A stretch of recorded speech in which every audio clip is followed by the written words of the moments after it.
네, 성도님들 인사드리겠습니다. 안녕하세요. 네, 반갑습니다. 오늘 2022년 오늘 12월 4일 주일에 우리 성도님들을 뵙습니다. 제가 주일날 3주 만에 주일에 지금 우리 예배당에 함께 예배드리고 또 성도님들과 함께 하고 있습니다. 성도님께서 제가 저희 출입에 대해서 특별한 관심을 가지실 필요는 없습니다만, 제가 사실 이제 요번에 처음으로 이제 코로나에 걸려가지고 한 주간 조금 이제 고생을 했고, 또 지난주에는 이제 청년의 MT가 있어서 그래서 주님이 좀 회복을 해주셔서 청년의 MT에 또 같이 얼마간 참여하느라고 또 주일날 함께하지 못했습니다. 그리고 또 그런 다음에 이제 코로나로 인한 일주일 휴가를 마치고 또 이제 출근해서 또 이렇게 지내다 보니까 금방 시간이 가서 몇 잠 안 잔 것 같은데 정신을 차려보니까 지금 12월이 되어 있습니다. 2022년 12월. 늘 말씀드립니다만 이렇게 좀 삶을 사신 성도님들에게는 이날이 저날 같고 날이 가는 것들이 그렇게 이상한 게 아닌 것처럼 느껴지는 것도 사실이죠. 저도 이제 그런 느낌을 갖습니다. 그런데 또 그러다도 문득 이 날짜를 딱 인식하게 되면은 시간이 벌써 또 이만큼이나 갔네. 이런 생각이 듭니다. 2022년 정말 저도 무슨 기억이 있나 싶을 정도로 이렇게 훅 지나가는 그런 느낌을 받고 있습니다만, 참 이렇게 시간이 얼마나 이렇게 빨리 지나갔는지 이건 제가 말씀을 드리지 않아도 이미 다들 경험하고 있는, 저보다 사실은 더 깊이 더 아시고 경험하는 그런 부분이라고 생각이 듭니다. 여기 이제 앉아 있는 학생들 좀 덜 앉아 있습니다. 학생들도 사실은 시간이 빨리 가죠? 어린이들도 그렇다고 그러더라고요. 어린이들도 6살 꼬마아이가 5살 꼬마아이를 가리키면서 야, 내가 네 나이 때는 말이야. 이런 얘기 하면서 이런 우스갯소리도 있는데 시간이 참 빨리 갑니다. 아까 오늘 이렇게 사회에 보시는 우리 이한주 형제님 좀 이렇게 사담입니다만, 이한주 형제님 제 기억이 맞다면 고등학교 때 저희 교회 처음 함께 하게 돼서 저랑 동갑이거든요. 이게 그래서 벌써 수를 헤아려 보니까 30년이 이렇게 훅 간 시간이더라고요. 우리 이한주 형제님이랑 같이 이렇게 한 교회에서 같이 지내온 게 그렇게 좀 시간이 빨리 지나가는 것들을 좀 문득 생각하게 됩니다. 우리가 지금 교회적으로 신명기 말씀을 읽고 있습니다. 한번 신명기 1장을 먼저 한번 펴주시죠. 신명기 1장 1절부터 5절까지 한번 먼저 읽겠습니다.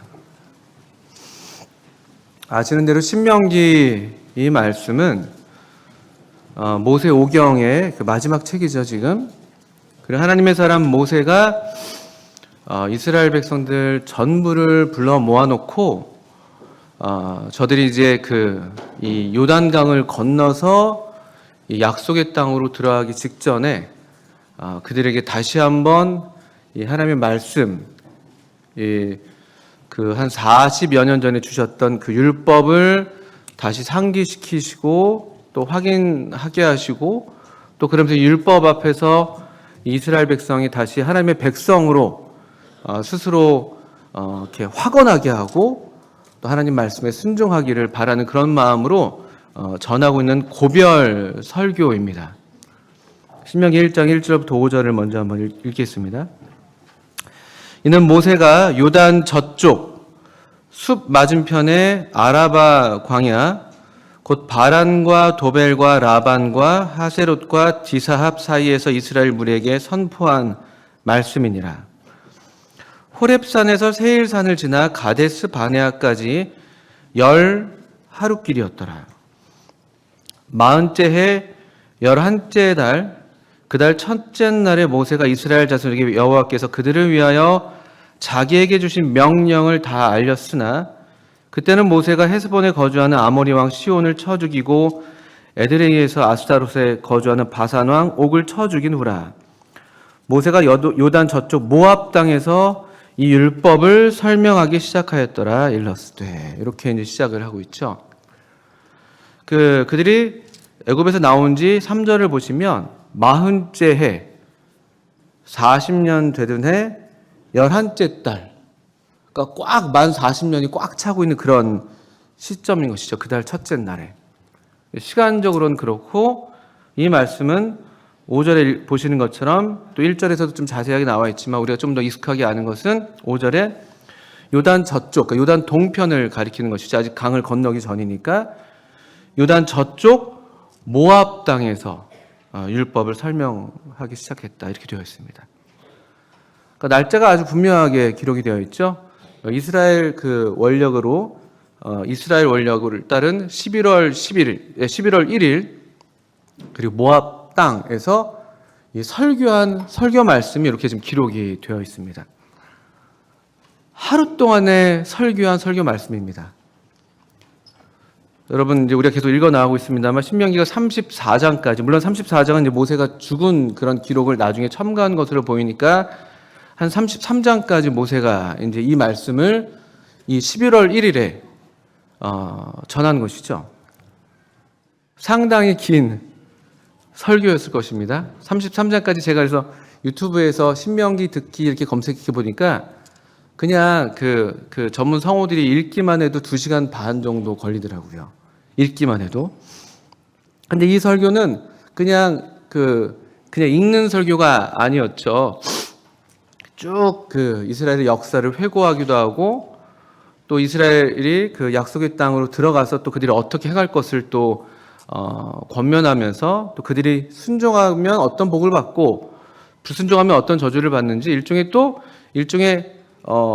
뭐랄까요, 세리머니라고 할까요? 그 지파들 딱 세워놓고 양쪽으로 세워놓고 이렇게 또 주고받는 그런 뭐 교환창이라고 할까요? 그런 것들을 또 하게 하고 또 노래를 불러서 가르치게 하기도 하니까 사실은 그냥 손에서 읽는 2시간 반 훨씬 넘는 그런 긴 시간의 설교였을 것입니다. 우리 모세의 이 지금 신명기를 읽고 있는데요. 또 이 말씀을 듣는 사람들은 어떤 사람들이었나 보니까 여러분들 조금 뒤로 넘기시면 신명기 29장을 보시면요. 이 모압 평야에 그럼 이 설교를 누가 듣고 있는가? 사도 바울이 그 에베소 장로들을 청해서 밀레도에서 고별 설교를 했던 것처럼 몇몇 장로들만 모여 있는 것인가? 어떤 것인가? 이렇게 우리가 물어볼 수 있는데요. 29장 10절 보시면 이 모압 평야에 이 모세의 말씀을 듣고 있는 사람들은 10절, 11절을 읽겠습니다. 오늘 이 하루에요. 오늘 너희 곧 너희의 수령과 너희의 지파와 너희의 장로들과 너희의 지도자와 이스라엘 모든 남자와 너희의 유아들과 너희의 아내와 및 너희 진중에 있는 객과 너를 위하여 나무를 패는 자로부터 물 깃는 자까지 다 너희 하나님 여호와 앞에 서 있는 것은, 좀 더 읽어보겠습니다. 내 하나님 여호와의 언약에 참여하며 또 내 하나님 여호와께서 오늘 너에게 하시는 맹세에 참여하여 여호와께서 너에게 말씀하신 대로 또 내 조상 아브라함과 이삭과 야곱에게 맹세하신 대로 오늘 너를 세워 자기 백성을 삼으시고 그는 친히 내 하나님이 되시려 함이니라. 여기 모압 평야에 지금 이 모세의 설교를 듣는 사람들은 일부의 사람들이 아닙니다. 뭐 일부 지도자들, 뭐 장로들 이런 사람들만 모여 있는 게 아니라 지금 보시는 것처럼 여기 유아까지 또 심지어 사실 이스라엘 백성이라고 민족적으로 혈통적으로 말할 수 없는 그들 가운데 함께한 그런 객들이 있었죠. 출애굽할 때 함께 따라 나왔던 사람들도 있었고 또 광야에서도 이스라엘 백성들 가운데 이제 함께 거주했던 사람들이 좀 있었던 것 같습니다. 그들이 이제 여기 객이 되기도 하고 또 나무를 패기도 하고 물을 깃는 어떤 그런 역할들을 하기도 했었죠. 우리 기브온 거민 같은 사람들이 이제 그런 백성으로 그들 가운데 거하고 있었을 텐데요. 말하자면 이스라엘 전 백성들, 출애굽 당시 우리가 보통 200만 정도 얘기를 하니까요. 그 20세 이상의 전쟁에 나갈 만한 그런 사람들만 개수했을 때 한 60만이 됐었다고 하니까요. 대단한 수죠. 어떻게 이 전체 200만 가까운 사람들에게 어떤 식으로 이 말씀이 증거됐을지 저희가 다 좀 헤아리기가 어렵습니다.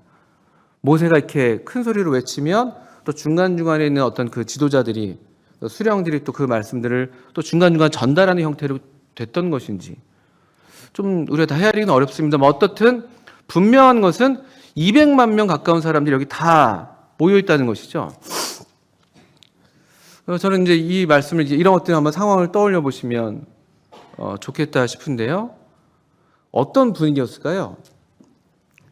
우리 100명 있는 우리 뒷모대학교 같은 데서도 전체 조회나 종례 모이면 엄청 산만하거든요. 애들이 잘 듣지 않습니다. 다 고개를 숙이고 있고 이렇게 딴짓하고 그러기도 하고. 우리 성도님들 지금 이렇게 놀랍게 저를 주목하셔서 제가 굉장히 부담스러운데 사실은 또 우리도 얼마든지 몇 명 모이면 또 계속 금방금방 산만해지잖아요.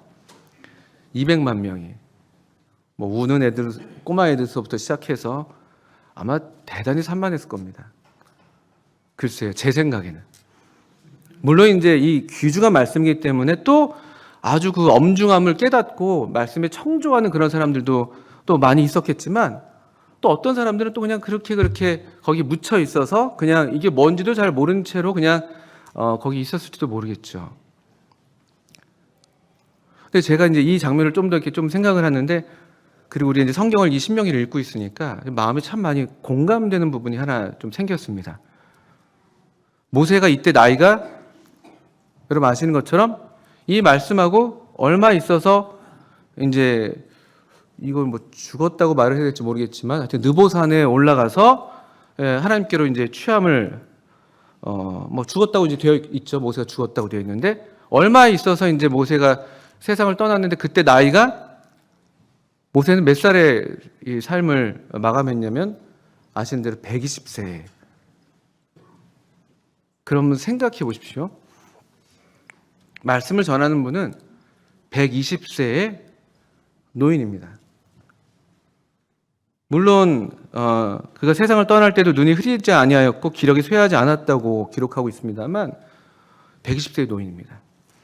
그리고 여기 말씀을 듣는 사람들, 이 200만 가까운 사람들 중에서 가장 연령이 많은 사람은 여호수아와 갈렙 정도가 될 것입니다. 왜냐하면 광야 40년 동안에 출애굽 당시에 전쟁을 할 수 있었던 20세 이상의 사람들은 다 40년 동안에 하나님의 그 징계 가운데 다 쓰러졌잖아요.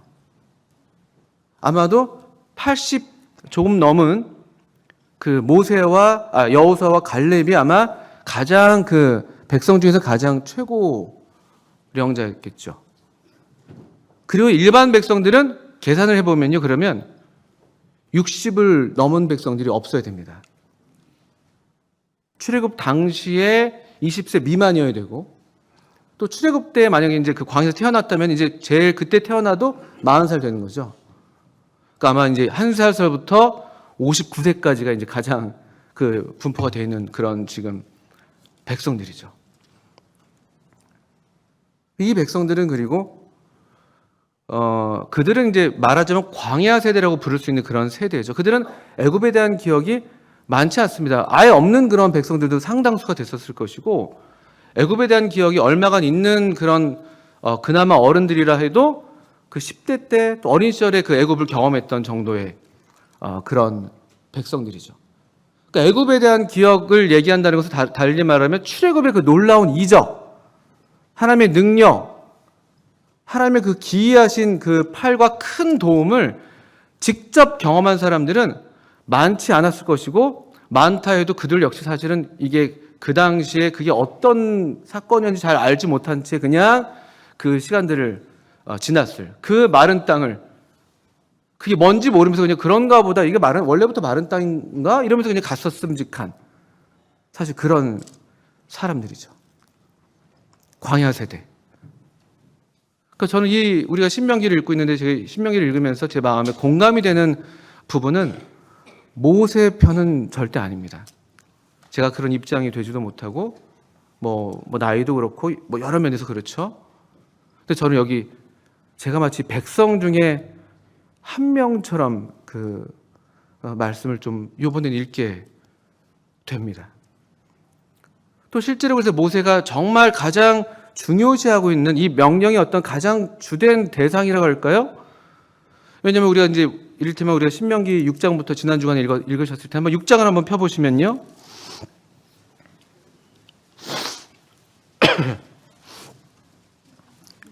신명기 6장부터 한번 읽어보겠습니다. 6장 1절부터 몇 구절 읽어보겠습니다. 우리가 잘 아시는 말씀이죠.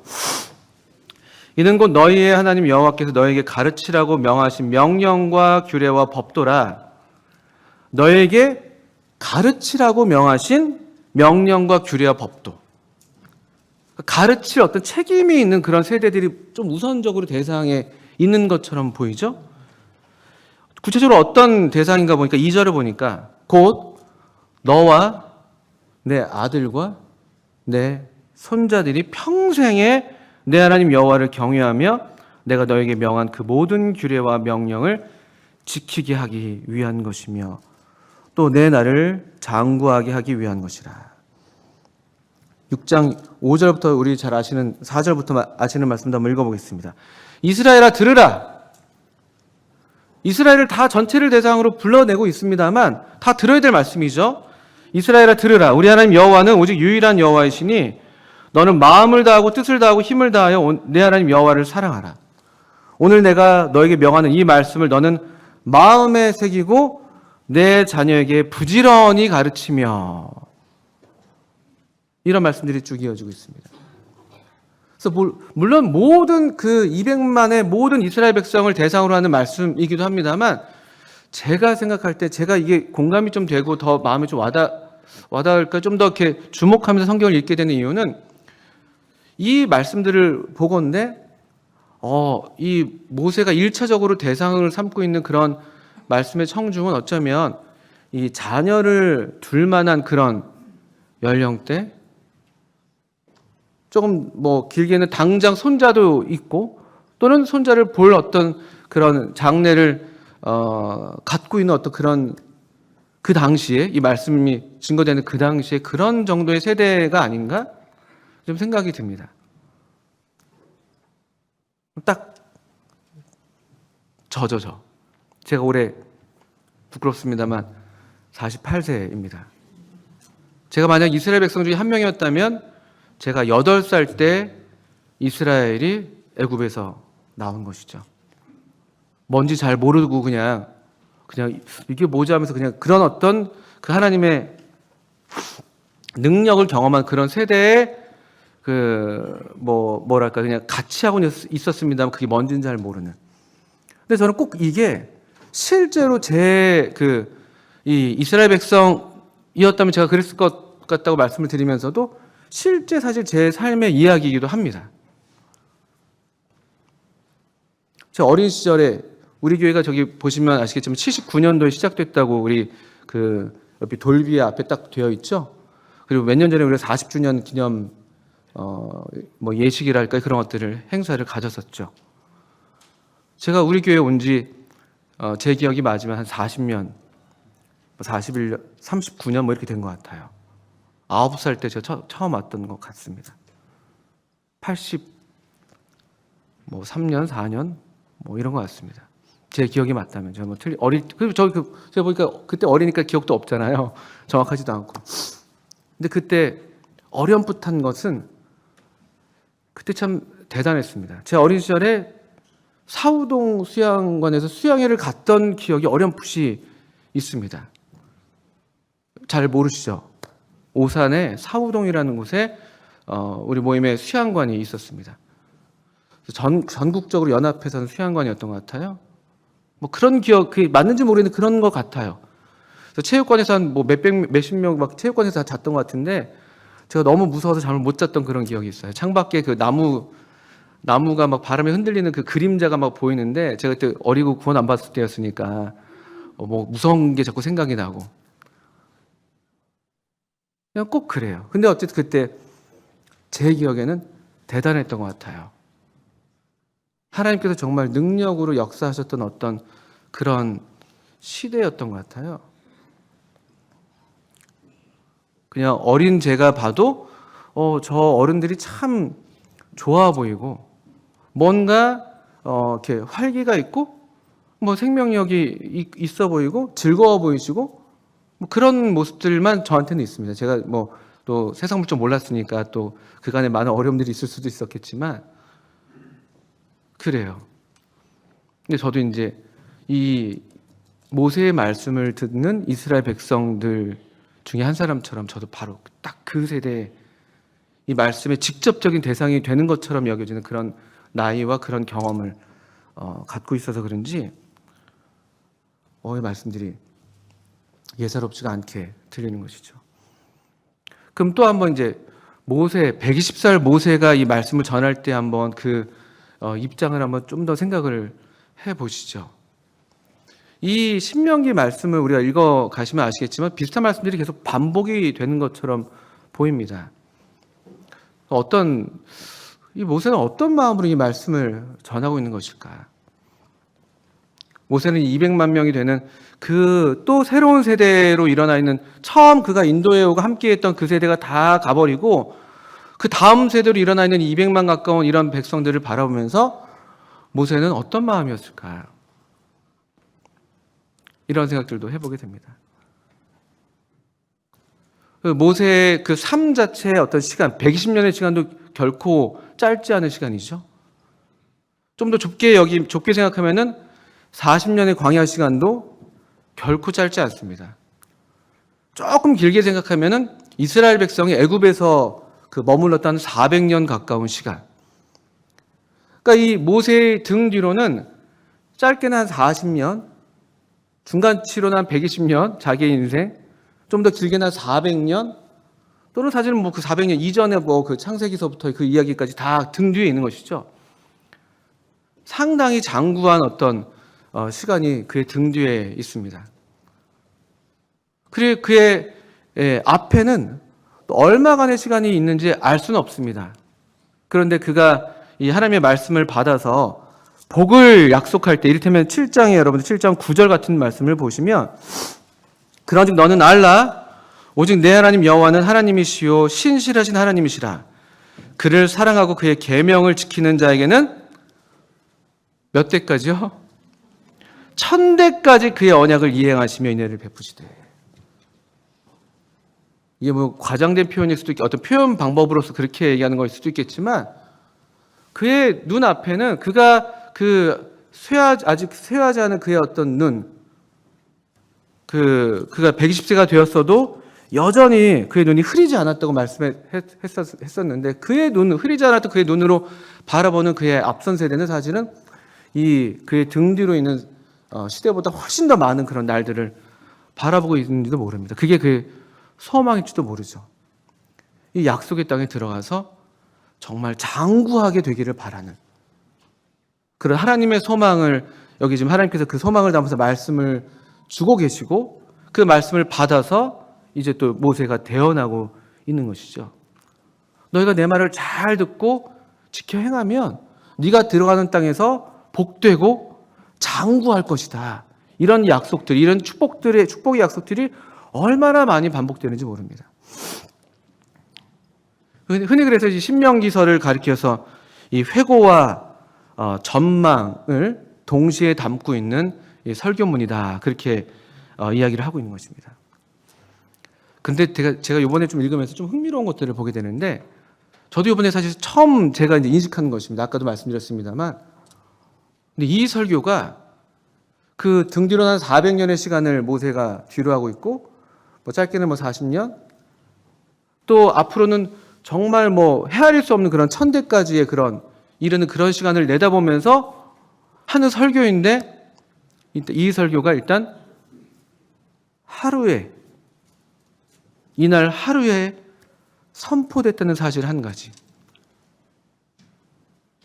그리고 우리도 비슷한 경험들을 하는데 이런 긴 과거와 또 다가올 먼 미래 사이에 긴 과거도 회상하죠. 이 모세가 그들의 40년 역사를 몇 번이나 회상하고 또 일러줍니다. 어떻게 너희들이 하나님을 거역했는지, 또 그런 중에도 어떻게 하나님께서는 너희들을 버리지 않으셔서 오늘 여기까지 인도하셨는지, 어떻게 먹이셨는지, 어떻게 입히셨는지, 그 40년의 과거를 이야기하기도 하고, 또 들어와서 얻을 땅에서 어떻게 행할 것을 이야기하기도 하는 것이죠. 그러면서 이 신명기에서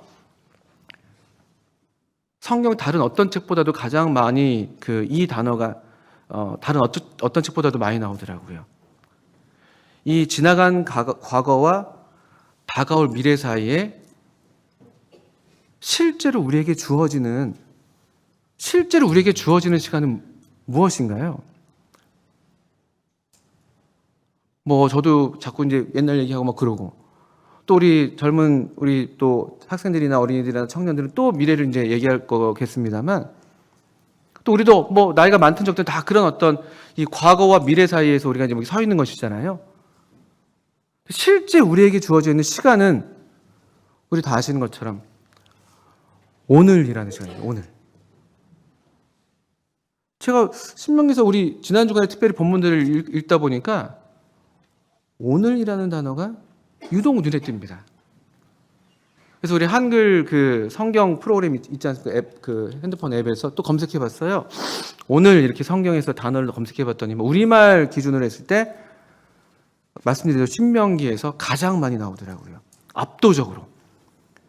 제가 직접 센 게 아니라 컴퓨터가 세준 걸 보니까 71회 나옵니다. 71회. 그 다음에 오늘이라는 단어가 많이 나온 그 책이 정확히 10편이던가 기억이 잘 나진 않는데요. 40회였던 것 같아요. 40회. 참 흥미로웠습니다. 이 모세 인생의 연수를 헤아릴 때 70이고 강건하면 80이라고. 왜냐면 그가 자기 목전에서 그걸 다 봐왔잖아요. 함께 출애굽했던 세대들이 다 어떻게 쓰러지는 것을 다 본 그가. 그리고 지금 120세를 살고, 또 들어갈 이 약속의 땅에서 저들의 날이 장구하기를 바라는 그런 간절한 마음을 따라서 이 설교를 하고 있는데, 그가 강조하고 있는 것은 오늘입니다. 오늘. 그래서 여러분들 이 신명기 5장 한번 보시면, 신명기 5장 3절을 보십시오. 사실은 이 언약은, 신명기에서 되풀이되고 있는 이 언약은 호렙산에서 한 39년 전이죠. 그러니까 출애굽해서 얼마 안 됐을 때였으니까 3개월 뒤였던가요? 그 호렙산에 이르렀을 때 하나님께서 출애굽기 19장부터 24장까지 주셨던 그 10계명 말씀 있지 않습니까?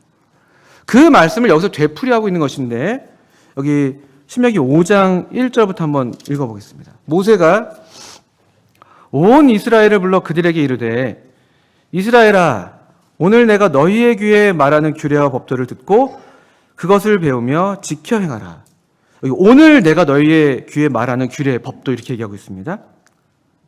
2절, 우리 하나님 여호와께서 호렙산에서 우리와 언약을 세우셨나니 이 언약은 여호와께서 우리 조상들과 세우신 것이 아니요 오늘 여기 살아있는 우리, 곧 우리와 세우신 것이라.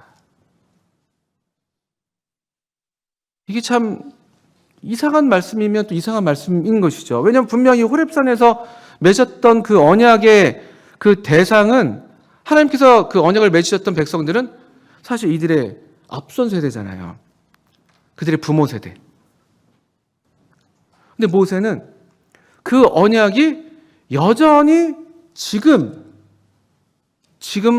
오늘 여기 서 있는 우리에게도 유효하다고 지금 말씀을 하는 것이고, 사실은 또 그래서 여기 살아있는 우리와 세우신 것이라고 오히려 이걸 바꿔서 적용시키고 있는 것이죠. 언약의 어떤 영속성이랄까요? 언약의 유효성이 지속되는 것들을 보게 됩니다. 이런 원리를 우리가 이해할 수 있을 것 같아요. 우리가 잘 아시겠지만 우리가 지금 사실 실제로 경험하는 것이 바로 그것인데, 이 성경, 하나님 말씀이라고 하는 이 말씀이 사실은 처음부터 우리에게 주신 말씀은 아니잖아요. 처음에 이 말씀을 받았던 그 연대가 다른 그런 이스라엘 백성들이 있었을 것이고, 또는 신약성경 같은 경우는 또 이 글들을 받았던 그 공동체들이 따로따로 다 있었던 것이죠. 그런데 그럼에도 불구하고 이 성경 말씀이 우리 이 말씀 5장 3절 말씀과 동일하게 오늘 여기 살아있는 우리와 맺으신 새 언약이기도 하고, 우리를 향하신 오늘 우리에게 또 주시던 어떤 말씀이기도 하고, 우리 그렇게 봤는데 전혀 문제가 없습니다. 그리고 정상적인 성도라면, 정말 거듭난 성도라면, 그 심령 안에 하나님의 성령이 내주하는 성도라면은 놀랍게도 이런 경험들을 다 하는 것이죠. 이 오래된 책이 지금 나에게 하시는 말씀을 우리가 받게 되는 것이고, 그래서 그 말씀 때문에, 그 말씀으로 인해서 우리가 어느 날 갑자기 불현듯 하나님의 생명으로 거듭나는, 하나님의 능력을 하나님의 말씀을 통해서 경험하는 그런 경험들을 다 갖고 있는 것이죠. 이게 성령께서 하시는 일이시죠. 오늘 참 흥미롭습니다. 뭐 이런 말씀들은 상당히 많이 계속 반복돼서 이제 나오는 것이죠. 6장 우리 아까 보셨습니다만, 5장 아까 6장 우리 6절에서도 읽었었습니다. 오늘 내가 너에게 명하는 이 말씀을 너는 마음에 새기고, 또는 뭐 7장 11절에는 그런즉 너는 오늘 내가 너에게 명하는 명령과 규례와 법도를 지켜 행할지니라. 이런 등등의 말씀들은 신명기에서 말씀드렸지만, 이게 오늘이라는 단어가 71번이 나오는 것처럼 이런 비슷한 말씀들이 계속해서 반복되는 것이죠. 오늘 내가 너에게 전하는 말씀을 지켜라. 우리 한번 신명기 8장으로 넘어가서 또 보시면요, 8장 1절 한번 보실까요? 이 8장은 사실은 이런 회고와 전망, 이 신명기의 회고와 전망이라는 커다란 틀을 압축적으로 보여주는 아주 좋은 장이 됩니다. 8장의 전반부는 지난날에 대한 회고가 있고, 그다음에 11절 이후로는 이 어떤 그 전망에 대한, 장래에 대한 어떤 그런 또 경고와 또 권면의 말씀이 나오기 때문에 그런데요. 8장 1절부터 또 보시면요, 내가 오늘 명하는 모든 명령을 너희는 지켜 행하라. 그리하면 너희가 살고 번성하고 여호와께서 너희 조상들에게 맹세하신 땅에 들어가서 그것을 차지하리라. 이 말씀이 하나님의 말씀이고 틀림없는 말씀이고, 그 당시에도 확실하고 능력 있고 실제로 능력으로 경험됐던 말씀인 것처럼 사실 오늘 우리에게도 마찬가지인 말씀이라고 우리가 받을 수 있습니다. 사실 이들이 들어서 차지할 땅은요, 그들의 힘으로 얻을 수 있는 땅이 아니었습니다. 우리 아시는 것처럼요. 거기엔 큰 장대한 아낙 자손들이 막 살고 있었던 그런 곳이잖아요.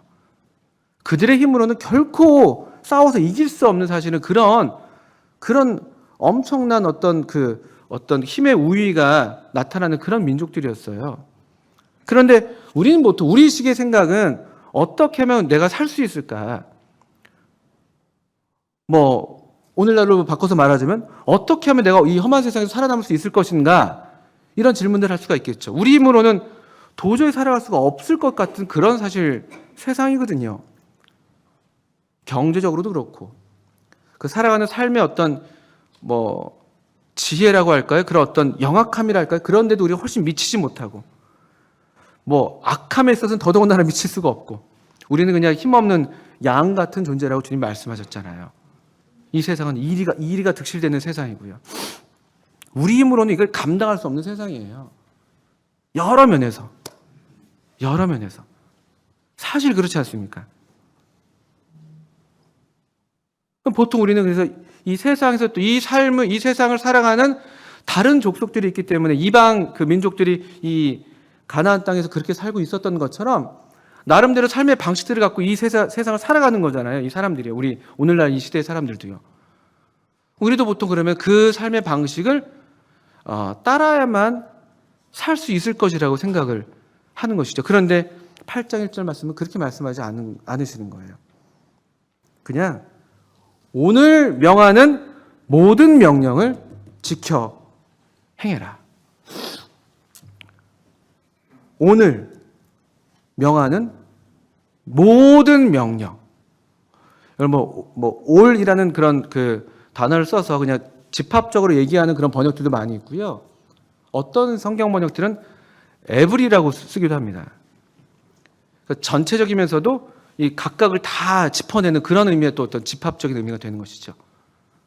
오늘 명하는 모든 명령을 지켜 행하라. 그러면 살고 번성하고 맹세하신 땅에 들어와서 차지할 수 있다. 저는 이 말씀을 읽는데 제가 이 이스라엘 사람 중에 한 명처럼 그런 입장으로 받게 되더라고요. 우리 지금 아마도 이제 이 이스라엘 그 백성들이라 할 것 같으면 우리 중에 한 40대나 50대나 아까 말씀드렸지만 60대 이하의 물론 이제 다른 우리 노성들을 배제하는 건 아닙니다만 특별히도 우리한테 사실은 어떤 이런 책임이 주어져 있다고 생각할 수가 있는데요. 이 말씀대로라면요, 우리가 이 말씀대로 순종해서 정말 말씀대로 되는 것을 우리도 경험할 뿐만 아니라 우리의 자녀 세대들로 경험하게 해야 되는 그런 책임이 있는 것이죠. 이게 저한테 굉장한 어떤 그 도전으로 다가오더라고요. 세상에서 말하는 여러 다양한 또 지혜로워 보이는 삶의 방식들이 있습니다. 이렇게 살아야 될 것 같고 이렇게 살지 않으면 뭔가 제대로 살지 못할 것만 같은 그런 그 소위 말하는 이 큰 목소리들이 있죠. 여론들이 있죠, 여론들. 근데 그런 말들에 귀를 기울여서 살아야지 사는 것이냐? 그렇지 않다는 거예요. 오늘 명하는 모든 명령을 지켜 행하면 그러면 살고요. 그리고 번성하고 그리고 우리 힘으로 얻을 수 없는 그 땅을 차지할 수도 있다고 지금 약속하시는 것이죠. 이게 지금 하나님께서 하시는 말씀이거든요. 모세는 지금 자신의 어떤 자신을 통해서 증거된 하나님 말씀을 정말 이 백성들이 진심으로 받기를 원하고 있어서 이런 말씀들을 계속 되풀이하는 거예요. 이거 아니면 다른 방법이 없으니까. 이거 아니면 또 우리가 하나님의 백성이라는 어떤 구별점이 없어요. 뭐하러 애굽으로 나옵니까? 애굽에서 나옵니까? 그러면. 거기 살면 되죠. 거기서. 노예로. 그냥 주는 대로 먹고. 그거 먹어야지 산다고 하니까 그냥 그거 주는 대로 조금씩 먹고. 좀 배가 고픈 것 같긴 하지만 그래도 살 수는 있으니까 그렇게 살고. 그냥 거기 애굽의 거다란 제국의 체계 안에서 하나의 부속품으로 그냥 살아가면 그만인 것인데 이렇게 살지 않는다면요. 나올 이유도 없는 것이에요. 왜 하나님께서 이 이스라엘 백성들을 애굽에서 나오게 하셨습니까? 왜 그들을 약속의 땅으로 인도하십니까? 그들만 위한 것인가요? 그들을 사랑하셔서 또 그들의 열조와 맹세하신 언약 때문에 그렇게 하신다고 말씀하시죠? 근데 그렇게 하심으로써 애굽에도 또 이방 민족들에게 여호와 하나님이 계신 것을 알게 하시려고 그 영광을 드러내시려고 그들로 애굽에서 나오게 하신 하나의 일종의 샘플 같은 그런 민족인 것이죠.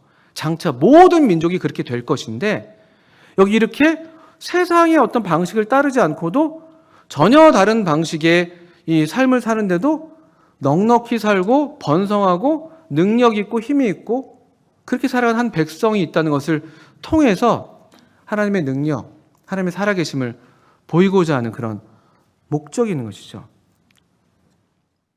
2절에 8장 2절입니다. 이렇게 회고하고 있죠. 내 하나님 여호와께서 이 40년 동안에 너에게 광야길을 걷게 하신 것을 기억하라. 지금 이 말씀을 듣는 백성들은 광야 세대잖아요. 광야 세대. 그들의 기억에는 광야밖에 없어요. 애굽도 없고 약속의 땅도 없습니다. 그냥 광야가 그들의 어떤 그 생각의 한계죠. 그들이 인식하는 수준에서는 그게 유일한 어떤 세계에 불과합니다. 그걸 기억하라고 말씀하고 있어요. 광야길이었다고. 근데 광야길의 특징은 이는 너를 낮추시며 너를 시험하사 내 마음이 어떠한지 그 명령을 지키는지 지키지 않는지 알려 하심이라면서 광야길의 특징은 낮추는 그런 과정입니다. 우리 모두의 공통된 경험일 것입니다. 우리가 높아질 어떤 삶의 경험을 기대하시지 않는 게 좋습니다. 일반적으로 우리가 이 광야길을 걷고 있다고 하면요, 주님을 낮추셔요. 우리가 생각지 않는 여러 그 일들을 겪게 하시죠. 우리가 생각할 때 좀 이렇게 안 좋은, 원하는 어떤 삶이 아니라 내가 원하지 않았던 그런 결과들, 그런 어떤 경험들을 하게 합니다. 근데 이게 낮추시는 은혜예요. 낮추시는 은혜. 이 낮추심을 통해서 우리가 배울 걸 배워야, 여기 나오는 것처럼 그럼에도 하나님 명령을 지키는 것을 배워야 되는 것입니다. 하나님 그걸 알기를 원하셨고 그렇게 되기를 원하셨던 것이죠. 범사에 하나님을 인정할 수 있는 그런 믿음. 내가 원하는 대로 됐을 때만 하나님을 인정하는 게 아니라 내가 원하던 방식이 아님에도 불구하고 여기 뭔가 선하신 하나님의 섭리가 있겠지. 우리를 애굽에서 나오게 하신 이 하나님, 그 은혜로우신 하나님, 우리를 종되었던 집에서 인도하신 이 하나님께서 내가 알지 못하지만, 내가 생각한 게 아니지만, 그렇지만 뭔가 선하신 뜻이 있으시겠지. 그래서 여전히 하나님의 명령을 지켜나가게 하는 그런 마음, 내 마음이 어떠한지라고 되어 있는데, 우린 그런 마음, 이 낮추실 때에도 하나님의 명령을 지키고자 하는 그런 마음을 가리켜서 우린 그것을 믿음이라고 합니다. 내가 원하는 대로 될지어다가 믿음이 아니라 내가 원하지 않는 그런 일들을 당할지라도 여전히 하나님을 신뢰해서 그분의 명령을 지켜 순종하려는 그런 마음, 그런 태도를 우리는 그 믿음이라고 하는 것이죠. 우리 주님이 그 믿음의 본을 보이셨습니다. 겟세마네 동산에서 고민하고 슬퍼하사. 그러나 아버지여, 나의 원대로 마옵시고 아버지의 뜻대로 되기를 원합니다. 최고의 믿음의 본을 보이신 것이죠. 그들이 우리 주님이 소원했던 소원은 우리의 어떤 죄악된 소원과는 질적으로 다른 소원이에요. 그때 우리 주님께서 바라셨던 이 잔이 지나가기를 바라셨던 그 바람은 아버지 하나님과 끊어지는 것, 항상 아버지와 함께 계셨고 아버지께서 하신 말씀대로만 순종하셨던 그런 분이셨는데, 이 아버지와 일시적으로만 끊어지는 것, 그것을 우리 주님이 원치 않으셨던 것이거든요. 아주 고상한 소원이에요. 우리의 소원과는 전혀 다릅니다. 이런 소원이라면은 우리 하나님도 얼마든지 기쁘게 들어주심직한 우리에게서 참으로 바라시는 그런 소원 아니겠습니까? 그런데 그럼에도 불구하고 더 뭐라고 말씀드릴까요? 더 크다고 말씀드리는 게 맞는지 모르겠습니다만 그 하나님의 그 더 큰 뜻을 인정하고 받아들이는 그런 마음을 올려드리는 것이죠.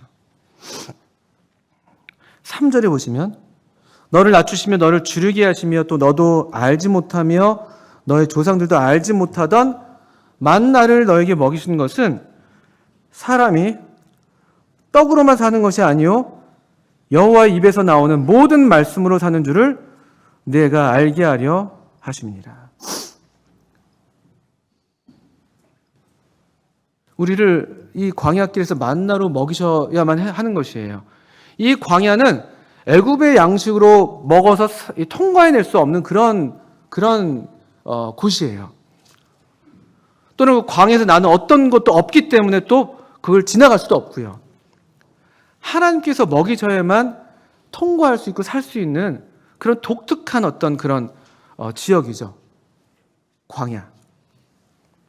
그래서 여기 알지 못하는 것들이에요. 너도 알지 못하고 너의 조상들도 알지 못하던 만나. 그 만나의 특징을 우리가 출애굽기에서 보니까 아주 흥미로운 특징이 하나 있죠. 만나는 여러 특징이 있겠습니다만 뭐 모양도 얘기하실 수가 있겠고 뭐 맛도 얘기할 수가 있겠고 그러시겠지만 만나는 그날 그 오늘이라고 불리는 그날, 오늘만을 위한 양식이에요. 오늘만을 위한 양식. 이런 양식이 없어요. 이런 양식. 오늘만을 위한 양식. 더 쌓아둘 수도 없고, 또 하나님의 명령을 따라서 그러나 안식일을 지키기 위해서는 또 그 이틀치를 또 넉넉하게 거두게 또 하시는 그런 양식. 이거는 우리가 이 백성들도 알지 못하는 양식이었고, 또 조상들도 전혀 알지 못했던 전혀 새로운, 누구도 알지 못하는 새로운 양식이 여기 있는 거예요. 그것으로 먹이셨던 것이죠. 왜 그렇게 하셨냐? 8장 3절 끝에 보니까 목적을 분명히 밝히고 계시죠. 사람이 떡으로만 사는 것이 아니다. 떡이 가리키는 게 무엇입니까? 이 우리 수준의, 우리가 보통 생각하는 이 우리가 살기 위해서 필요하다고 하는 그런 어떤 우리 삶을 위한 생존 방식 아니겠습니까? 우리 수준에서, 우리 지혜의 수준에서 떡이 있어야지. 그런데 떡으로만 사는 것이 아니라는 거예요. 물론 그것도 필요 없다는 것이 아니지만 여기서 강조하는 것은 앞에 것을 부정하고 여기 뒤에 나오는 것처럼요. 여호와 입에서 나오는 모든 말씀으로 사는 줄을 네가 알게 하려 하심이니라 이렇게 되어 있죠. 유명한 말씀입니다. 눈여겨보십시오. 이게 흥미롭습니다. 여호와의 입에서 나오는 모든 말씀. 우리 하나님께서 지금 입에서 말씀을 우리에게 주십니까? 우리한테 지금 무엇이 주어져 있습니까? 성경 말씀이 주어져 있습니다. 또 모세 이 말씀을 듣는 이 세대, 지금 당장은 모세를 통해서 이 말씀을 듣고 있고, 이후의 세대는 이 기록된 또 이 신명기 말씀을 통해서 이 말씀을 받겠죠. 보통 우리 그냥 기록된 뭐 말씀으로 그렇게 해도 우리 충분한 말씀이에요. 그것도 전혀 우리가 틀린 말씀이 아니고 우리가 그렇게 받을 수 있는 말씀이죠. 근데 모세는 여기서 특별하게 기록된 말씀, 또 너희들이 앞으로 읽게 될 말씀, 문자로 보게 될 어떤 말씀 이렇게 얘기하지 않고요. 여호와의 입에서 나오는 모든 말씀이라고 표현을 이렇게 하고 있는 것이죠. 어떻게 여호와의 입에서 나오는 말씀으로 오늘 우리가 지금 살 수 있을까요? 우리는 지금 기록된 성경 이 글을 읽고 있는 것인데, 여러분 입에서 나오는 말씀, 그것은 말씀의 이 뭐랄까요? 인격성이랄까요?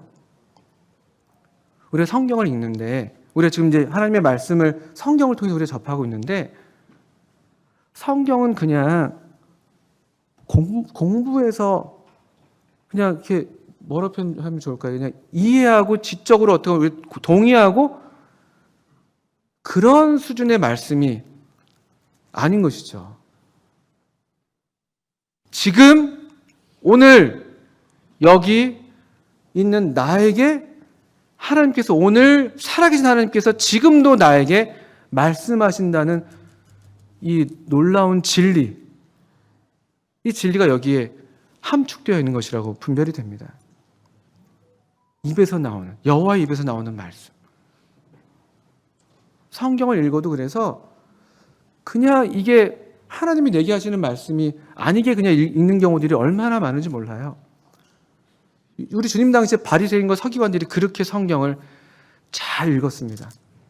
너희가 성경에서 영생을 얻는 줄 알고 성경을 상고하거니와, 아주 성경을 열심히 공부한다는 것이죠. 이 성경이 곧 내게 대하여 증거하는 것인데 너희가 내게로 오기를 원치 않았다.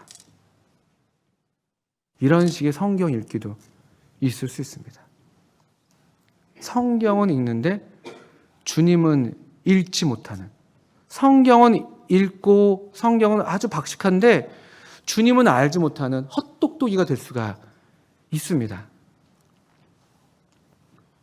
이 입에서 나오는, 그래서 모든 말씀이에요. 어떤 말씀만, 내 취향에 맞는 말씀만 그냥 내가 순종하고 그것만 붙드는 게 아니라 입에서 나오는 모든 말씀입니다. 오늘 성경을 읽으시다가 주님이 내게 하시는 말씀으로 우리가 받게 되는 그런 말씀들, 그런 말씀들이야. 그리고 그 말씀에 우리가 순종하기를 바라시는 거예요. 오늘 우리에게 명령하시는 규례와 법도 우리로 장구하기를 바라시고 번성하기를 바라시고 복을 누리기를 바라신 하나님께서 너의 행복을 위해서 주는 법이라고 말씀하셨는데, 그런 하나님의 선하시고 자비하심을 따라서 우리에게 오늘 나에게만 들려주시는, 나한테 정말 필요한 그 말씀이 있어야, 또 그 말씀을 순종해야지만 우리가 이 8장 3절의 끝에 나오는 것처럼 그래야 사는 것이죠. 그래야 사는 것입니다. 그래야 정말 사는 것처럼 사는 것이에요. 주님 말씀을 통해서 이 살아계신 주님께서 오늘 나에게 주님의 어떠하심을 보여주시는 그런 말씀들, 또 주님의 성품을 따라서 나도 그렇게 하기를 바라시는 어떤 그런 권면의 말씀들, 또 나로 돌이키게 하시는 그런 명령의 말씀들, 그런 말씀들에 우리가 그런 말씀에 순종함으로 우리가 제대로 삶을 사는 것이죠. 저는 이렇게 살고 싶습니다. 사전을 찾아보니까 오늘이란 단어의 정의가 참 흥미롭더라고요. 그 사전에서 오늘이란 단어를 이렇게 정의하고 있더라고요. 우리말 사전에서 말하는 사람이 지금 맞고 있는 날, 그 지금 말하고 있는 사람이 지금 맞이하고 있는 그날, 오늘입니다. 근데 제가 이 정의를 보다가 말하고 있는 사람이 지금 맞고 있는 날인데, 우리말 정의가 이거 성경과 무관한 정의인데 이 어떤 진리들은 다 어느 정도 다 상통하는 면들이 있죠. 제가 곰곰이 생각하는데, 성경 말씀을 생각하는데 말하는 사람이 지금 맞고 있는 날이라고 되어 있는데, 와, 우리 주님은 항상 말씀하시지. 요한복음 8장 같은 말씀에서는 나는 처음부터 너에게 말하여 온 자다. 우리 주님의 정체를 밝히시면서 나는 처음부터 너에게 말하여 온 자다. 또 보다 보니까 아니죠. 요한복음 1장 1절은 태초에 말씀이 계시니라. 이 말씀이 하나님과 함께 계셨으니 이 말씀은 곧 하나님이시라. 우리 주님은 말씀이시지. 태초부터 처음부터 너에게 말하여 온 자이기도 하시고, 또는 요한복음 9장 같은 데서는 이제 눈을 뜨게 된 그 소경을 찾아가셔서 예수께서 이르시되 네가 그를 보았거니와 지금 너와 말하는 자가 그이니라. 지금 너와 말하는 자, 지금. 우리 주님은 항상 오늘이세요. 항상 말씀하시니까, 영원토록 말씀하시니까. 우리 아까 요한계시록 말씀, 우리 어떤 그 성도님께서 인용하셨죠.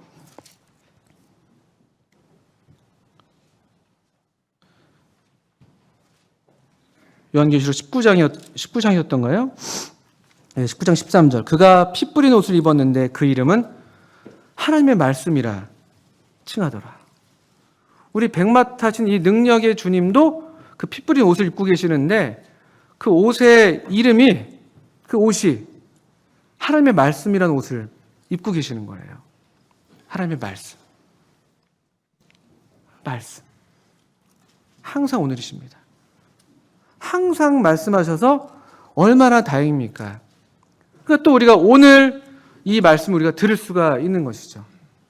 또 오늘 우리에게 주시는 이 말씀을, 내게 주시는 그 말씀을 받고 그 말씀에 순종함으로 우리가 떡으로만 사는 게 아니라 오늘 살 수가 있는 것입니다. 그리고 그 오늘 우리에게 주시는 말씀을 따라서 살 때 우리가 하나님의 능력을 경험하는 거예요. 번성하게 되고 약속하신 축복을 누리게 되고 우리 힘으로 얻을 수 없는 그런 땅을 들어가서 차지하게 되고 그 철병거들을 무찌르게 되고 그 거인들을 물리치게 되고 우리가 심지도 않고 파종하지도 않고 기르지도 않는 그런 열매들을 얻게 되고 우리가 짓지 않은 그런 집들을 얻게 되기도 하고 하나님의 능력을 우리가 경험하는 것입니다. 이런 삶을 이 하나님께서는 모세를 통해서 이스라엘 백성들이 그 들어갈 땅에서 그렇게 살기를 바랐던 것이죠. 그리고 여전히 똑같이 동일하게 오늘 우리에게도 이와 같은 기대를 따라서 우리에게 이런 말씀을 주신다고 믿습니다. 우리의 자녀들에게 특별히 이 말씀의 일차적인 대상이 되는 우리 부모님들 여기 계시지 않습니까? 또 할아버지 할머니 계시죠? 우리 손자까지가 책임이 있으니까 우리가 이런 삶을 보여야 되는 것입니다. 그래서 우리의 자녀들이 하나님께 소망, 살아계신 하나님께 소망을 두게 하는 그런 어떤 그 삶을 통해서, 우리의 삶을 통해서 가르쳐지는 그런 교훈을 일찌감치 우리 자녀들이 배워야 되는 것이죠. 재물에 소망을 둘 게 아니구나. 우리 디모데전서 6장에서는 부하려 하는 사람들에게 경고하시면서 그들이 재물에 소망을 자꾸 둔다고 되어 있죠. 근데 보니까 많은 사람들이 다 재물에 소망을 두잖아요. 그거 아니면 우리가 죽을 것 같으니까. 근데 재물에 소망을 두는 게 아니구나. 살아계신 하나님께 소망을 두는 거구나. 이게 이 하나님의 백성들의 대대로 천대까지 계속 전해져야 될 가르침이라고 믿습니다. 하나님의 나라는 사실 이 말씀에 대해서 모두가, 하나님의 나라에서는 여전히 하나님이 말씀하실 것이고 그 나라에서는 모두가 예외 없이 다 이해하고 순종하는 그런 백성들이 거기 모여 있을 겁니다. 내일로 미루지 않고 또 과거에 그냥 파묻혀 있지 않고 오늘, 또 오늘, 오늘 주님 우리에게 오늘을 주셔서 감사합니다. 오늘부터 또 새롭게 우리를 또 말씀으로 빚으실 주님을 제가 기대합니다. 하나님 말씀, 내게 주시는 하나님의 입에서 나오는 이 한 말씀으로 제가 충분합니다. 이렇게 고백할 수 있는 우리 모든 성도님들 되시기를 바랍니다. 함께 기도하겠습니다.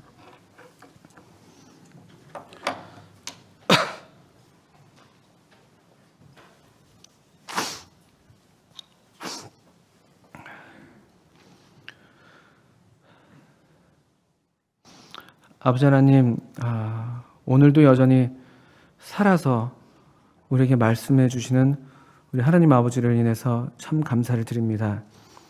그러나 주님, 저희가 얼마나 참 귀가 참 어둡고 눈이 둔하여서 하나님의 말씀을 보지도 못하고 듣지도 못하는 그런 어리석음 가운데 빠질 때가 많은데, 지금 그러한 저희들을 또 오늘 일깨우시고 또 오늘 하나님 말씀을 듣게 하실 때 저희로 우리 마음이 완고해지지 않게 하시고, 이 하나님의 말씀이 우리 가운데서 정말 잘 심겨지고 하나님의 말씀의 능력이 우리의 삶 가운데 나타나는 그런 복된 삶이 되게 해주시기를 간절히 기도합니다.